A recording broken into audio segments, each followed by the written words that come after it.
እሺ በሉ ደህና ይዋሉልኝ አባብዬ። እሺ ደህና ዋሉ። እውነት ተደብቃ አትኖር። እድል እዛ ቤት ካለች ችግር ላይ ሳትሆን አትቀር።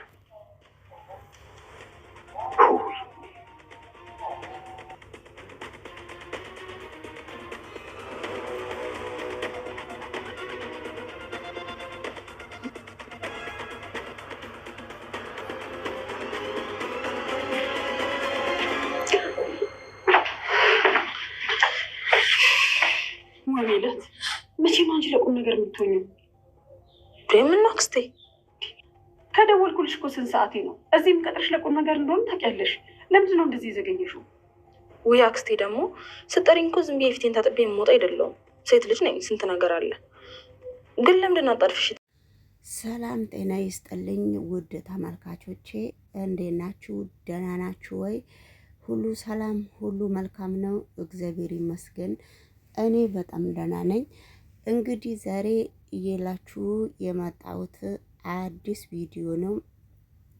ይህንን ቪዲዮ ላይክ እና ሰብ እያረጋችሁ ወደዚህ ቻናል እንድትቀላቀሉ እጋብዛችኋለሁ ማለት ነው። ስለዚህ እንግዲህ ቪዲዮ እናትና ልጅ በትምህርት በኩል በጣም እየተጣሉ ነው። ልጅ እንግዲህ ትምህርት ቤት እየተማረች እያለ ውጤትን ስታመጣ ትምህርት ቤት ላይ ትንሽ ደከም ከምስላለች ውጤቱን እናቷን ለማሳየት ፈቃደኛ አይደለችም ማለት ነው። ስለዚህ እንግዲህ ለምንድን ነው ውጤትሽን የማታሳይኝ? ያንቺ ችግርስ ምንድን ነው ስትላት ነበረ። ነገሮቹ በጣም ስለከበዳትና በጣም ከባድ ስለሆነባት፣ ስለዚህ እንግዲህ እኔ ትምህርት ቤትም ቀይሬልሻለሁ።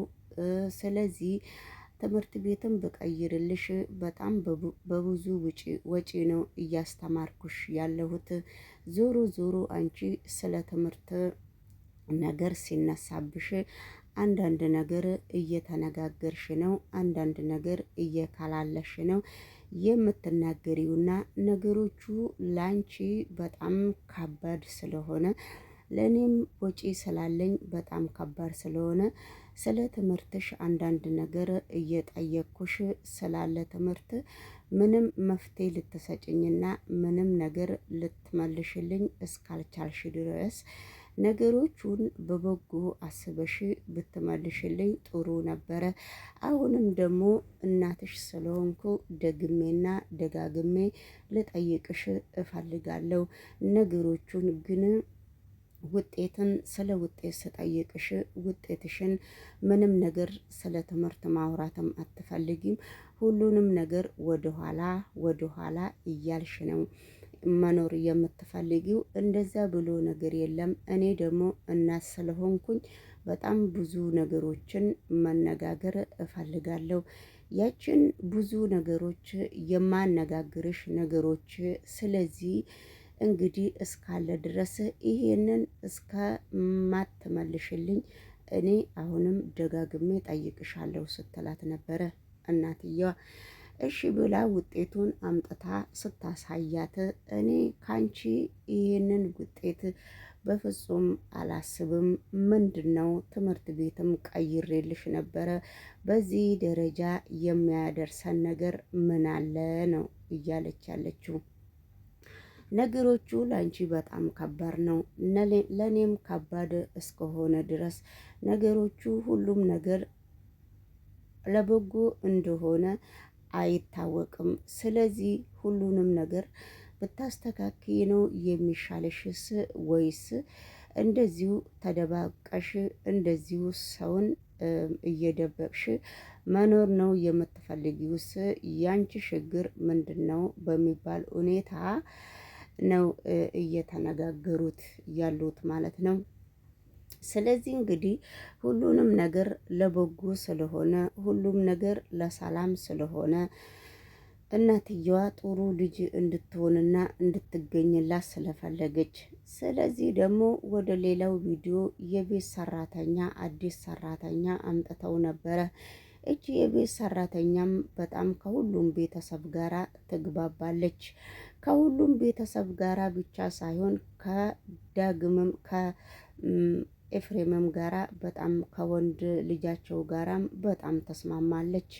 የወንድ ልጃቸው ኩሽና ውስጥ ቁጭ ብለውም ስለ ሁሉም ነገር በጣም እያወራ ነበረ።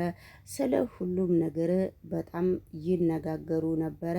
ስለዚህ እሱ እንግዲህ ያፈቀራትና ወይንም እንደ እህት ሊያያትም ሊሆን ይችላል። እሱ እግዚአብሔር ይወቀውና ስለዚህ በጣም እስር ስሯ ይላል። ስትሰራም ታሳዝነዋለች። አስተሳሰቡም በጣም ነው የሚያስበውና አስተሳሰቡም ሁለመናውም በጣም ያሳስበው ነበረ። ነገር ግን ሁለመናው እንደዚሁ እንዳሳሰበው ነገሮቹ ሁሉ ለሱ ከባድ እስከሆነ ድረስ በጸባይም በሁለመናውም በጣም ነው የሚያሳስበውና ጸባይም አላት፣ ስራም ትሰራለች፣ አስተሳሰቧም ለየት ስለሆነ ስለዚህ እንግዲህ በጣም ወደዳት መሰለኝ። እኔ አይደለም ምንም የማውቀው ነገር የለምና ከዛ ሲወዳት ከቤተሰብ ውስጥ የቤት ሰራተኛም ሆነ ከሱና ከእናቱ ጋራ ነው የምትግባባው።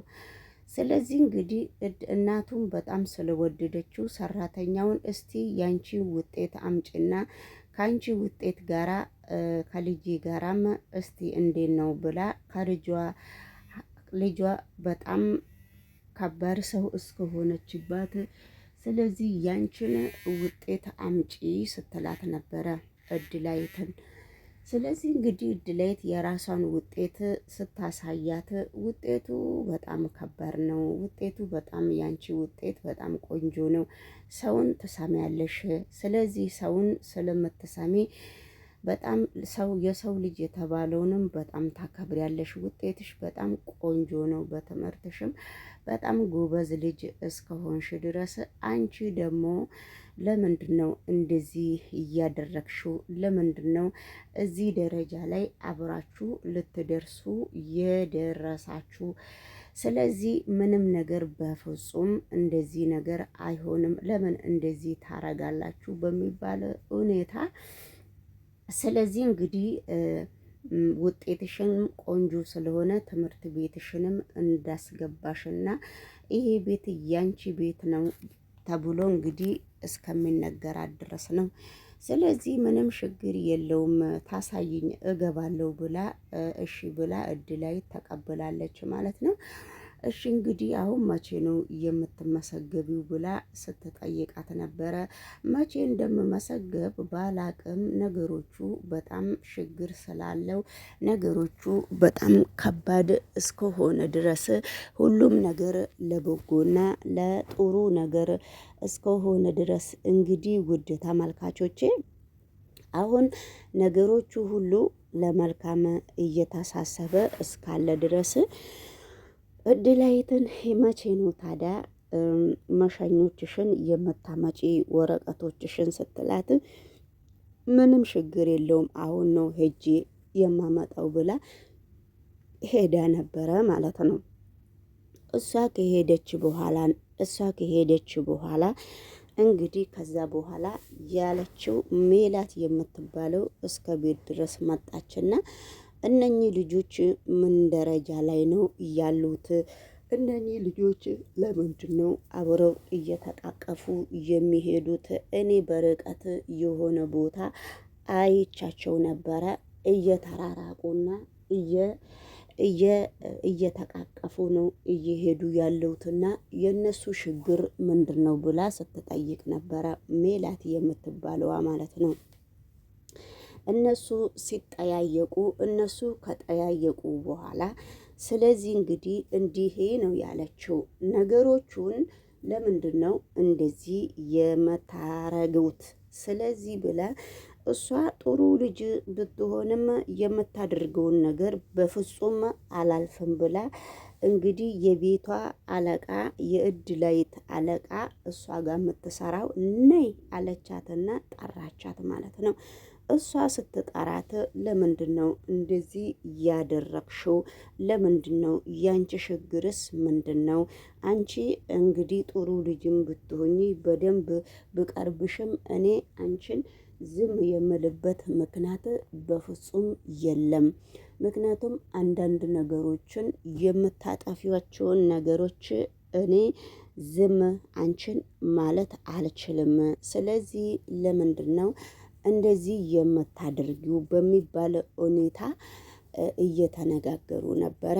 ነገሮቹን ግን እነሱ ቢነጋገሩም ነገሮቹ ለበጎ እስከሚሆን ድረስ እኔ አንቺን ጥሩ ልጅ ብዬ ነው። ለምንድን ነው እንደዚህ ያደረግሽው? ከሱ ጋራ ምንድን ነው ያለሽ? ከልጄ ጋራ ስትላት ልጄ ምንም የለኝም፣ ዶክመንቴን ላመጣ ብቻ ነው የሄድኩት፣ ስራዬን መጥቼ እሰራለሁ ብዬ ነው የሄድኩት እንጂ ሌላ ነገር አንዲት ነገር ያደረግኩት ነገር የለም ብላ ስትናገራት ነበረ። ስለዚህ ወንድ ልጇንም ጣርታ ስታነጋግረው እናቴ ድሮ በንግግር በጣም ታምኒ ነበረ፣ አሁን ግን በፍጹም በንግግር አታምኝም፣ ሰው የሚልሽን ነገር በደንብ ታዳምጫለሽ፣ በደንብ ነው የምትሰሚው ብላ ተናግራ ነበረ። ነገር ግን እሷ ብትናገርም ነገሮቹ ለእሷ በጣም ከባድ እስከሆኑ ድረስ ሁሉም ነገር ለመልካም ልታስብም እስካልቻለች ድረስ ወንድ ልጅ ወንድ ነውና በየአንዳንዱ መጥቶ እናቱን አስረዳት። ወይ እኔ እንደዚህ አልመሰለኝም፣ እኔ ግን ሌላ ነገር ነው የመሰለኝና ለምን እንደዚህ ታረጋለህ ብዬ ነው ብላ እሷም እንግዲህ የተናደደችበትን ነገር እሷም ስትሰማ ነበረ ማለት ነው። እሷ ሁሉንም ነገር እየሰማችና እያዳመጠች እስከሆነ ድረስ ነገሮቹ ሁሉ ለበጎ ነው ማለት ነው። ወደ ሌሎቹ ቪዲዮ ደግሞ ውድ ተመልካቾቼ አብረን ስንሄድና አብረን ሌሎቹንም ቪዲዮ ስንከታተል እንደዚህ ነበረ እንግዲህ ሌሎቹ ቪዲዮ ማለት ነው። ሌሎቹ ቪዲዮ ደግሞ ወደ ሌሎቹ ቪዲዮ ደግሞ አብረን ስንሄድ ለልጅሽ መኪና ግዢለት፣ ልጅሽ እኮ ወንድ ልጅ ነው፣ እንዴት ነው ችግሩን የማትረጂው ብላ ሜላት የምትባለው ለእናትየዋ ስትነግር ነበረ። መኪና ታዲያ እሱ ሰርቶ ነው መግዛት ያለበት እንጂ እኔ አይደለሁም። በየአንዳንዱ ነገሮቹ በጣም ከባድ እስከሆኑ ድረስ ነገሮቹን ሁሉ ለበጎ ነው፣ ነገሮቹ ሁሉ ለመልካም እንደሆኑ መረዳትም ማስረዳትም አለበት። እሱ ደግሞ ታዲያ ለምንድን ነው የሚያይነግረኝ? ለምንድን ነው ችግሩ ምንድን ነው? የእሱ ችግር ምንድን ነው ብለው ተናግራ ነበረ። ወንድ ልጅ ስለሆነ ወንድ ልጅ ብዙ ነገሮችን በልቡ ስለሚይዝ እንግዲህ ፈርቶሽ ነው እንጂ የእሱ ጓደኛ ሁሉም መኪና እያሽከረከሩ ነው፣ ግን አንቺ በጣም ነው ልጅሽ የፈራሽ ብሎ ሲናገራት ነበረና የሚፈራበት ምክንያት አንዲችም ነገር የለም። ነገሮቹን ግን በጣም ነው ማዝነው። እሱ ግን ይናገረኝ ስል እሱ ሌላ ነገር ውስጥ ነው ያለው። ሴት አቅፎ የቤቷን ሰራተኛ ወይ አጋዥሽን አቅፎ እየተሽከረከረ ነው ብላ እንግዲህ ጎረቤት ነች ወይ አብረው ነው የሚሰሩት፣ ነገሮቹን ወደዚህ ወደዛ እያለች ነው።